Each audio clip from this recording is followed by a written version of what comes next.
Hi friends, இன்னைக்கு 10th Max Chapter 1 இருந்து Exercise 1.2 இருந்து 5th question பார்க்க போகிறோம்.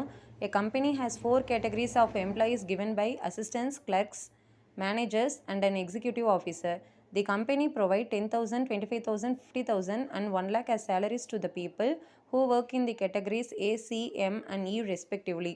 If A1, A2, A3, A4 and A5 were assistants, C1, C2, C3, C4 were clerks, M1, M2, M3 were managers and E1, E2 were executive officers, and if the relation R is defined by X or Y, where X is the salary given to person Y, express the relation R through an ordered pair and an arrow diagram.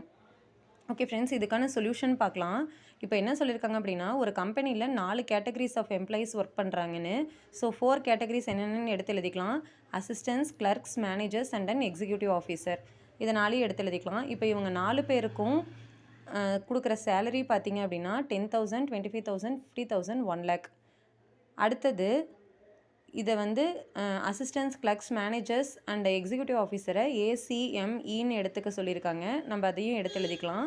அடுத்தது பார்த்திங்கன்னா assistance வந்து A1, A2, A3, A4, A5ன்னு சொல்லியிருக்காங்க. So ஏவை வந்து A1, A2, A3, A4, A5ன்னு பிரிச்சிருக்காங்க. C அதே போல் C1, C2, C3, C4ன்னு சொல்லியிருக்காங்க. அதே மாதிரி Mi M1, M2, M3, EA, E1, E2ன்னு சொல்லியிருக்காங்க. அதையும் அப்படியே எடுத்து எழுதிக்கலாம். இப்போ இதுக்கான ரிலேஷன் என்ன சொல்லியிருக்காங்க அப்படின்னா எக்ஸ் ரிலேஷன் ஒய். இதில் எக்ஸ் என்ன அப்படின்னா அந்த பர்சனுக்கு கொடுக்குற சேலரி, ஒய் வந்து பர்சன். இதையும் எடுத்து எழுதிக்கலாம். இதில் நம்ம என்ன கண்டுபிடிக்க சொல்லியிருக்காங்க அப்படின்னா இந்த ரிலேஷனை வந்து ஆர்டர்டு பேர் அண்ட் ஆரோ டயக்ராமில் நம்மளை காட்ட சொல்லியிருக்காங்க. ஸோ கிவன் டேட்டாவை அப்படியே எடுத்து எழுதிக்கிறீங்க. இதுக்கான சொல்யூஷன் ரொம்ப சிம்பிள் தான். இதை நம்ம பார்க்கலாம். இப்போ நம்ம ஆர்டர்டு பேர் எழுதணும். ஆர்டர்டு பேரில் நம்ம ஃபஸ்ட்டு எப்போதும் எக்ஸ் எழுதிட்டு ஒய் எழுதணும். எக்ஸ் இங்கே பார்த்தீங்க அப்படின்னா கொடுக்குற சேலரி, ஒய் வந்து பர்சனோட டீட்டெயில்.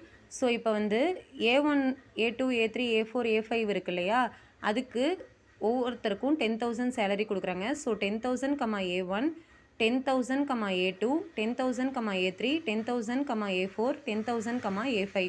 அடுத்தது C1, C2, C3க்கு 25,000. So 25,000, C1, 25,000, C2, 25,000, C3, 25,000, C4. M1, M2, M3க்கு 50,000. So 50,000, M1, 50,000, M2, 50,000, M3. அடுத்தது E1, E2க்கு 1 lakh, E1, 1 lakh, E2. இவ்வளோ தான் ஆர்டர்டு பேர். அடுத்தது ஆரோ டயக்ராம் பார்க்கலாம்.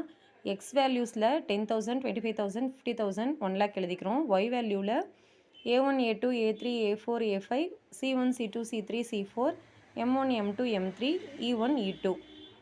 இப்போ இதில் A1லேருந்து A5 வரைக்கும் ஒவ்வொருத்தருக்கும் 10,000. ஸோ இதை நம்ம ஆரோ மார்க் பண்ணிக்கலாம். இந்த ஆரோ டயக்ராமில் ஆரோ தான் ரொம்ப முக்கியம். இதை மறக்காமல் நீங்கள் மார்க் பண்ணிக்கோங்க. அடுத்தது C1, C2, C3, C4க்கு 25,000. அது 25,000லேருந்து இது 4க்கும் லைன் மார்க் பண்ணிவிட்டு மறக்காமல் ஆரோ மார்க் பண்ணிக்கோங்க. அடுத்தது M1, M2, M3க்கு 50,000. ஸோ இதுக்கு 3க்கும் லைன் மார்க் பண்ணிவிட்டு இதுக்கும் ஆரோ மார்க் பண்ணிக்கோங்க. அடுத்தது E1, E2க்கு 1 lakh, அதுக்கும் லைன் மார்க் பண்ணிவிட்டு மறக்காமல் ஆரோவை மார்க் பண்ணிக்கோங்க. இவ்வளோ தான் இந்த கொஷினுக்கான சொல்யூஷன். ஓகே ஃப்ரெண்ட்ஸ், இந்த வீடியோ உங்களுக்கு யூஸ்ஃபுல்லாக இருந்தால் என்னோடய சேனலை மறக்காமல் சப்ஸ்கிரைப் பண்ணுங்கள். Thank you friends.